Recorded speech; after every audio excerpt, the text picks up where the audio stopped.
Être un bon joueur. Attention au centre de Leicester, but pour Châteauroux, il est signé Clément Amont sur ce centre parfait de Nestor.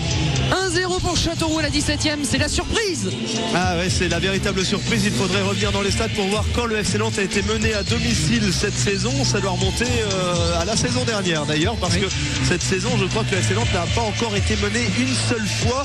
Ils ont été déjà menés plusieurs fois à l'extérieur, notamment du côté du Gazélec d'Ajaccio.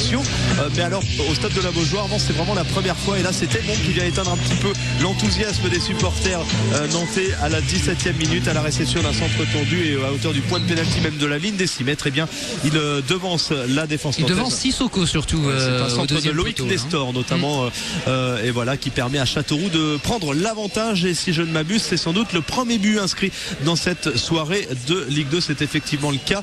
Le FC Nantes qui est donc mené après 17 minutes, 1-0, but de Tanemont à la 17e. Oh, bien joué, ça c'est bien joué. Par contre, on verrait tout. Et Bessa, le centre instantané de Bessa.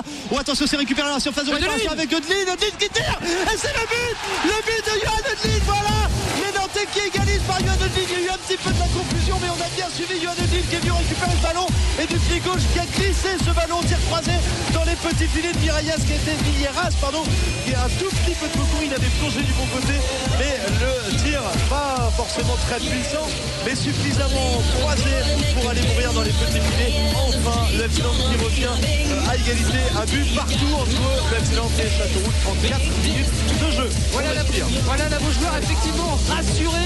Odeline qui passe devant Nando et qui croise son tir parfaitement. Il vient se loger dans le petit filet droit de la cage de Villeras. Égalisation nantaise avant la mi-temps. Pour la tête de Lyon, il s'est récupéré peut-être, non.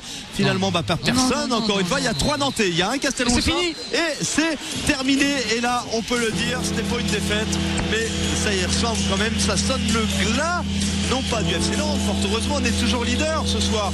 Mais avec une marge et quand il reste à portée de fusil, les Canaries, les Canets, s'ils s'imposent lundi sur la pelouse de Lens, et bien reviendront à hauteur du FC Nantes. Ils passeront leader. En tête du classement, ils passeront leader même au goal average. Voilà les Nantais qui quittent la Beaujoire avec ce match nul heureux, et on peut le dire ainsi parce que Châteauroux a tapé le poteau, Châteauroux a tapé la barre transversale. Il y a eu un contre son camp aussi qui a été évité de justesse de la part de Steve Chirou à un moment. Donc voilà ce FC Nantes qui quitte le stade de Beaujoire avec un point de nul. C'est un coup d'arrêt pour le FC Nantes qui est resté sur 3 victoires de haut rang d'ailleurs consécutives. Et ben voilà, ce soir c'est le match nul. Il faut aussi savoir se contenter de cela. C'est un point de gagné, c'est 2 points aussi de perdu.